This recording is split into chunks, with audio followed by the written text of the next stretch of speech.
لیکن ایک بات ہے، جب ماں اور باپ تمہیں شرک کا کہیں، لِتُشْرِكَ بِی، ماں باپ مجبور کرتے ہیں کہ میرے ساتھ شریک کرو،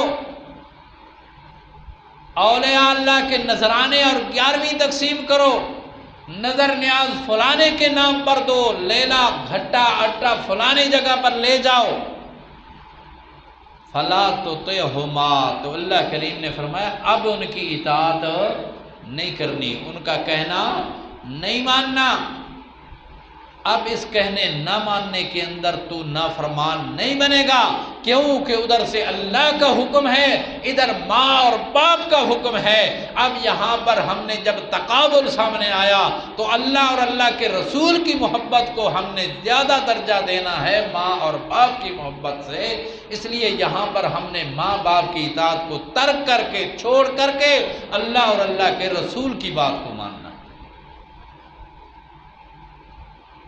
آج ہمارا حال کیا ہے؟ آج ہم کہتے ہیں کہ جی دل تو چاہتا ہے کہ ہماری خوشی، میرے بیٹے کی شادی یہ شریعت کے مطابق ہونی چاہیے، لیکن کیا کریں، برادری مجبور کرتی ہے، کیا کریں، دوست احباب مجبور کرتے ہیں۔ وہ کہتے ہیں کہ یار گانے ہونے چاہیے، بجانے ہونے چاہیے، کوئی گویا ہونا چاہیے، کوئی ننگے ناچ ہونے چاہیے، کوئی خوشی تو ہو۔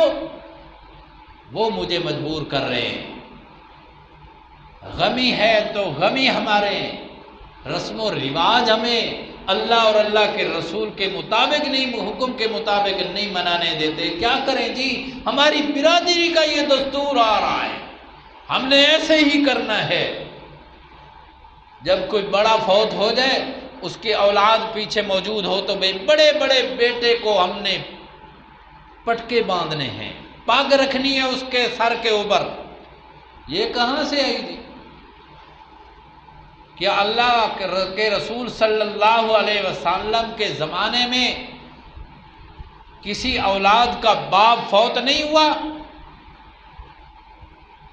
کتنے فوتگیاں ہوئی، کتنے جنازے اٹھے، کتنے لوگوں کے اللہ کے رسول صلی اللہ علیہ وسلم نے جنازے پڑھائے، دنیا سے وہ چلے گئے، لیکن اللہ کے رسول صلی اللہ علیہ وسلم نے تو یہ نہیں فرمایا کہ اب بڑے بیٹے کو لاؤ اور ان کی ہم دستار بندی کریں۔ لیکن ہم چھوڑنے کے لیے تو کیا کریں جی، ہماری برادری کے رواج آ رہا ہے۔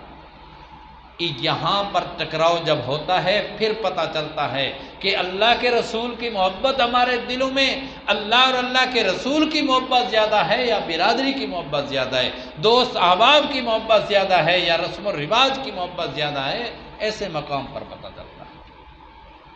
ویسے دعوے کرنا، ڈھونگ رچانا کہ بھائی ہمارے دل کے اندر اللہ کے محبت، نبی کی محبت ہے، اس لیے ہم میلاد منا رہے ہیں، جلوس نکال رہے ہیں، ہم فلاں کر رہے ہیں، ٹھیک کر رہے ہیں، اس لیے کہ اللہ کے رسول صلی اللہ علیہ وسلم سے ہمیں عشق ہے، ہمیں محبت ہے۔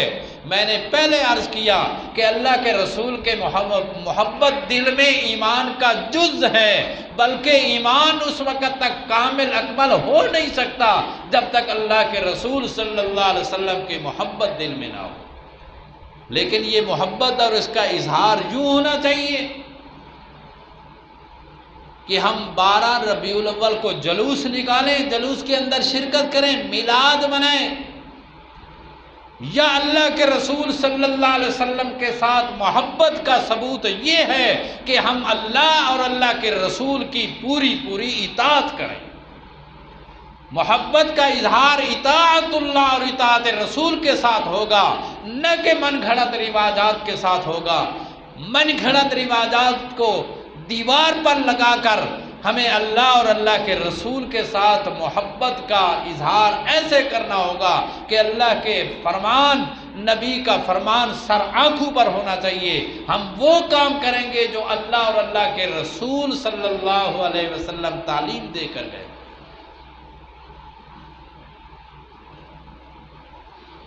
اس کی حقیقت میں جائیں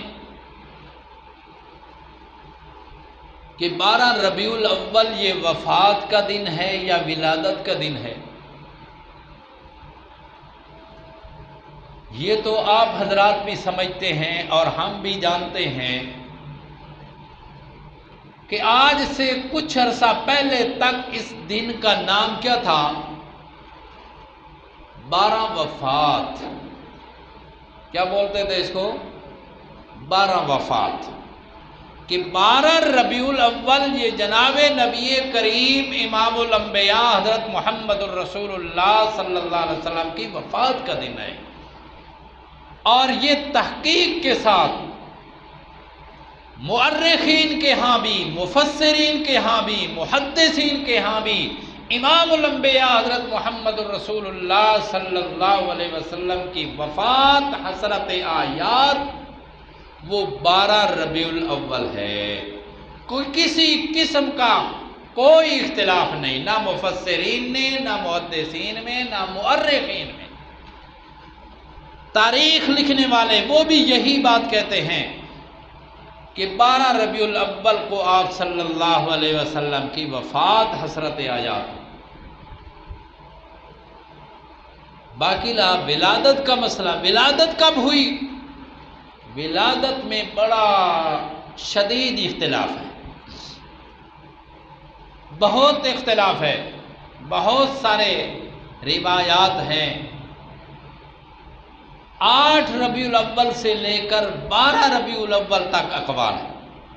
کوئی کہتا ہے 8 ربیع الاول کو آپ کی ولادت باسعادت ہوئی، کوئی کہتا ہے 9 کو ہوئی، کوئی کہتا ہے 10 کو ہوئی، کوئی کہتا ہے 11 کو ہوئی، کوئی کہتا ہے 12 کو۔ ایک قول 12 کا بھی ہے، 12 کو آپ کی ولادت باسعادت ہوئی، لیکن اتفاقی قول یہ نہیں، بلکہ راجح قول بھی یہ نہیں ہے کہ بھئی راجح قول 12 ربیع الاول کو ولادت ہو، نہیں، راجح قول بھی 9 ربیع الاول کا ہے۔ مؤرخین، محاسبین، حساب لگانے والے، تاریخ کی تگ و دو کرنے والے لوگ، انہوں نے جب اپنی تحقیق کی نگاہ سے دیکھا تو وہ بھی اس نتیجے کو پہنچے کہ 9 ربیع الاول، 9 ربیع الاول بروز شمار 571 عیسوی، یہ ہے آپ صلی اللہ علیہ وسلم کی ولادت کا دن۔ اور حضرت شیخ عبد القادر جیلانی رحمہ اللہ تعالی رحمتاً واسعتاً کاملہ، انہوں نے ایک اور قول بھی لکھا ہے،